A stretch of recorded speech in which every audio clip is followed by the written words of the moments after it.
Hi, Ange. Yeah, I guess it'd be good to start with a bit of an update or anything you can tell us about Kyogo's injury that he suffered. I know there was a wee check on his shoulder, how he was maybe getting on, and if it would be a longer term thing or if he's doing okay. Yeah, look, I'll cover the whole thing, I guess. So, injury wise, no, Kyogo's fine, mate. He trained today, had a session yesterday, and he's good to go. The only one from last week is Turnbull got a bit of a knock in the game last week, so he'll miss tomorrow, and that's it. Everyone else okay. Brilliant. And I just wanted to maybe touch on some of the comments we heard from Michael Beale. I know that very often you guys won't pay attention to anything else and focus on your own game, but Michael Beale almost ruling it out and saying that the chances of catching you guys would be unlikely. Is that interesting or surprise you to hear the Rangers manager say that? Neither, mate. I mean, I haven't heard the comments, but I think your original point is probably the most accurate, is that I don't really pay any interest to it. Ange, what do you expect from Aberdeen tomorrow? Obviously, they haven't had their troubles to seek in recent weeks, still without a manager as well. I think it's always a challenge when you're kind of meeting a team with a new manager. I mean, Barry's had a couple of games now. I think the first game, they had a man set off really early, and then they got a good result and a good performance last game, and then they kind of had a weekend off, which means he's had a chance to work with the team. So we've got to be ready for that. We know that at their best they're a good side. They've got some very good individual players who can hurt you, particularly in an attacking sense. So we've got to be ready for it. But at the same time, our form's been pretty good for quite a while now, and particularly at home, if we start the game well and play to our tempo, we know it'll be hard to stop. Talk about that run. You've got the League Cup final next week as well. Is it very much a game at a time and you're not thinking about that yet, or have you got to have a mind on that final as well? No, you can't have a mind of a final when you've got a game tomorrow, because our most important game is the one tomorrow. We've got to get 3 points and continue our strong league form and make sure that we, as I said, a while back, we finish a season really stronger than we started it. So I think so far we've done that. Post break we've been really good, really stronger than we were probably in the first part of the year, and we want to continue that. And our focus is totally on Aberdeen. Hi, Ange. Just on Kyogo and just how much of a boost. I imagine some Celtic fans were going to be a bit tetchy when they saw him go off, obviously with the games coming up in the cup final. Just for you, a boost to have the informed striker in the country, I suppose, fit and ready to go for the big games ahead. Yeah, look, like I said, I think I said after the game I was pretty relaxed about it. He had a similar one last year, and I think last year he missed one session and played the next game. So it wasn't anything that we were overly concerned about, and from our perspective, if he wasn't right, he wasn't right. We move on and deal with it. But as I said, I think he missed. I mean, we were in Monday or Tuesday. He missed the session there just to get some treatment on it, and he's trained the last 2 days, so no issues. Can I also just ask you, last week we saw the club's financial report, a very healthy report in that. Just how pleasing is that for you? And those big profits. I mean, what does that mean for you in the football department as well? Yeah, look, I think I've said in the past, I'm not one to sort of get too excited about balance sheets. I think it's, again, my responsibility is how we invest the hard-earned funds that are brought to this club by, our supporters, the people who back us.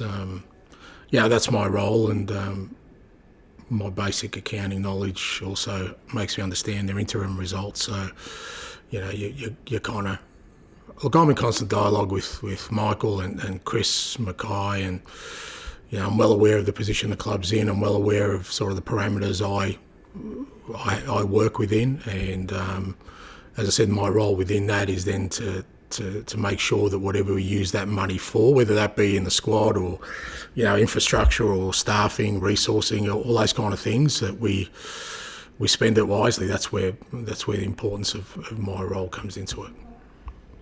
That's right. Gabriel. Hi Ange, just going back to Aberdeen, in your experience as a manager, how do you find it coming up against a team that doesn't have a permanent boss in charge, are they more likely to do something different, or do you expect similar from Aberdeen from when you played them just before Christmas? I don't think having somebody interim is the issue. It's just that, with every new manager, whether they're interim or permanent, there's always a change because every manager does things a little bit differently. I guess, like I said, they've only had a couple of games with Barry, and like I said, the first one, you can almost discount from an analysis perspective because they had a man sent off. So all you got to work on is, like I said, one game, and they've had a couple of weeks to work on things. So, but we prepare the same way for every team. We prepare for them to be at their best. We prepare for all the possibilities in terms of the way they're likely to play and the way they set up, and the basic foundations of that is that we always reflect on, it's more important that we, concentrate on our football and make sure we're really strong on the principles we have, because when we do that, irrespective of what sort of the opposition bring, we're a hard team to stop. And just wanted to get your quick thoughts on Scottish Cup quarter-final. Obviously, you've got the league first and that League Cup final, but not spoken to you since the draw. Hearts away in the Cup. What do you make of that, Ty?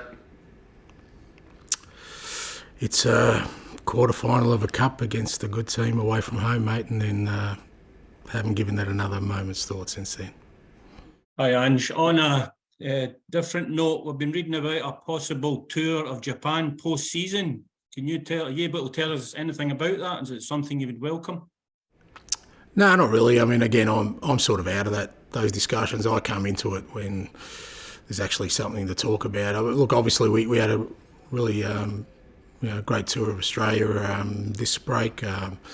We're kind of looking at our planning now for the upcoming summer break, and there's a couple of things in play. Is it a part of the world I'd love us to go? Absolutely, because of obviously I've spent time there, and we've got quite a few players from that side of the world. But in terms of where the club's at, other people are sort of in charge of those discussions, and I'll only get involved if we get to a stage where we've got to plan things. And on another kind of note, I know you're always appreciative of the support you get from the Celtic fans at Parkhead. It seems like the Green Brigade are looking for the standing area to be enlarged at Celtic Park. Is that something you'd welcome? That is something that I have given no thought to be fair, Ronnie. I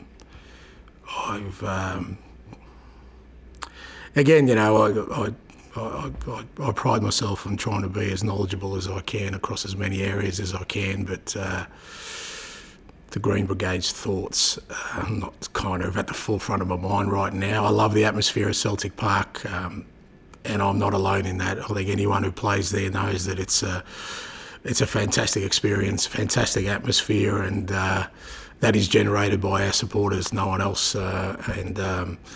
It's a credit to them. We love playing there. I love being involved in the football club there. But beyond that, mate, in terms of whatever each individual or groups want to do with that is beyond me.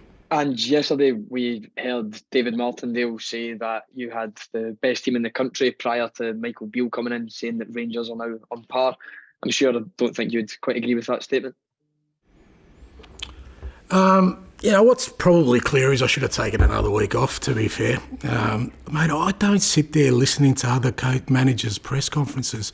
There's 10 other managers or whatever in the league, and if you think I spend my time sitting there wondering what each of them have got something to say about, ask me about Aberdeen, ask me about the game tomorrow, ask me about our training, but asking me about what some other manager said in reference to another game altogether is just not on my radar. So I wouldn't, why I would need to comment on it, I've got no idea.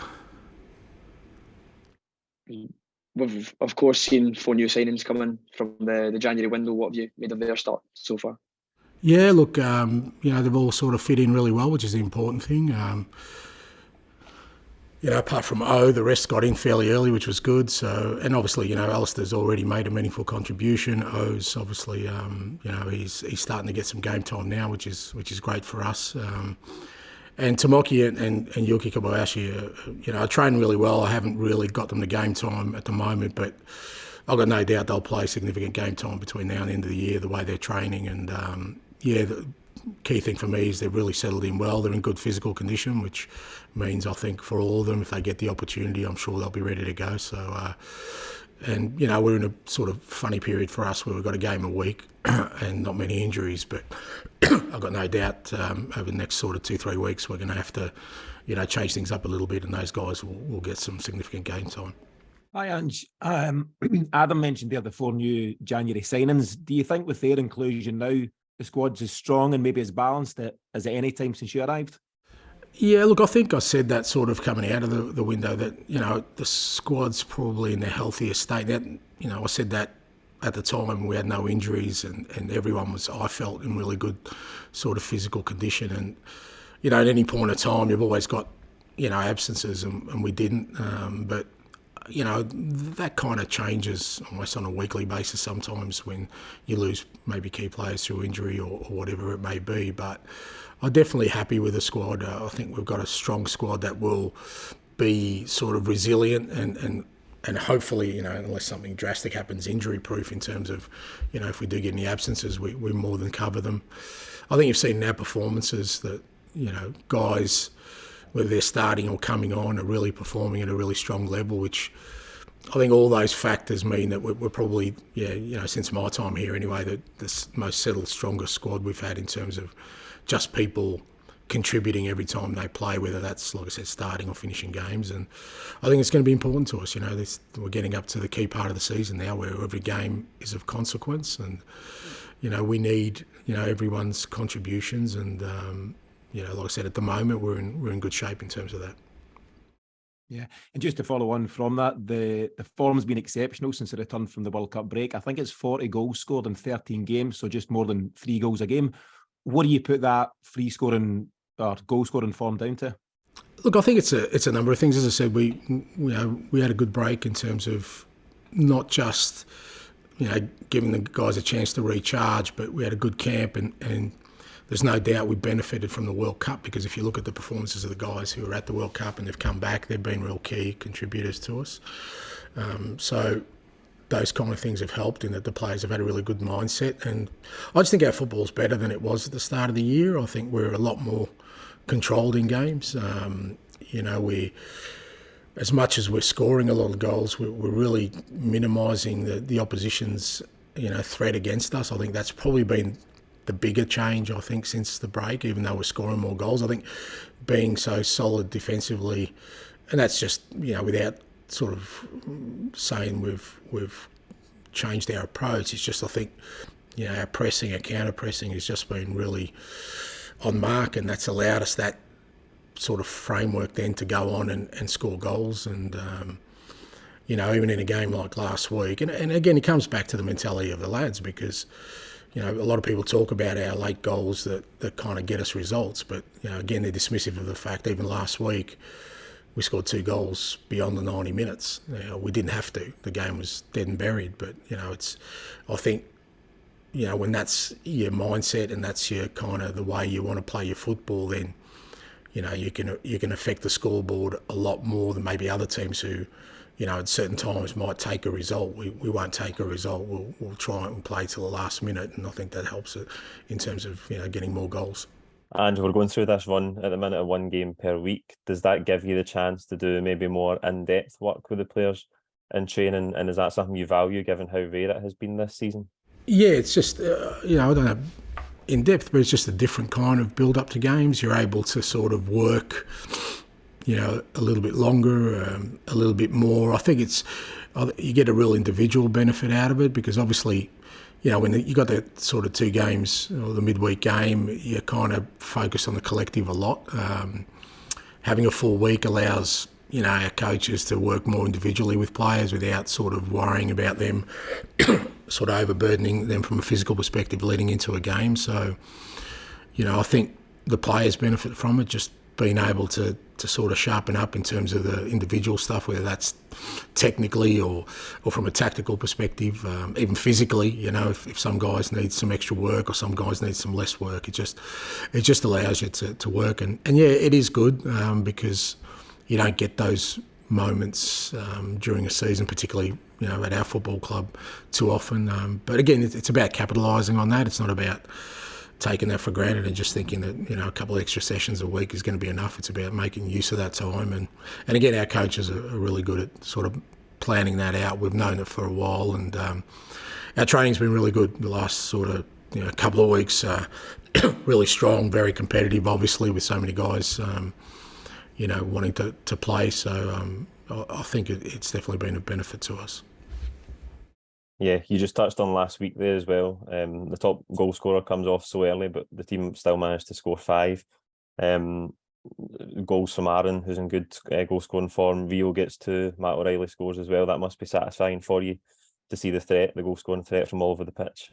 Yeah, I think it's important. Again, you don't score the volume of goals we do if you have just one or two avenues, because again, you know, oppositions can then set up to kind of stop you if those avenues are limited in nature. But, you know, I think people have seen we can score from multiple ways, you know, including set pieces. I think we're number 1 in the league, but, you know, people don't seem to mention that. But, you know, all these things help in terms of just when we set up, you know, it poses the opposition a lot more problems, and you know, we're finding different ways to overcome teams. You know, the previous 2 weeks, I think we were 3-0 up at half time. This time we scored, you know, in the last sort of bit of the game. So again, it just means that, you know, we're constantly at it. So whether we start the game well or we finish the game well, we're finding different ways of scoring goals and asserting our dominance. And I think, again, for what's ahead and the big games, I think that's you know, it's going to be a positive thing for us.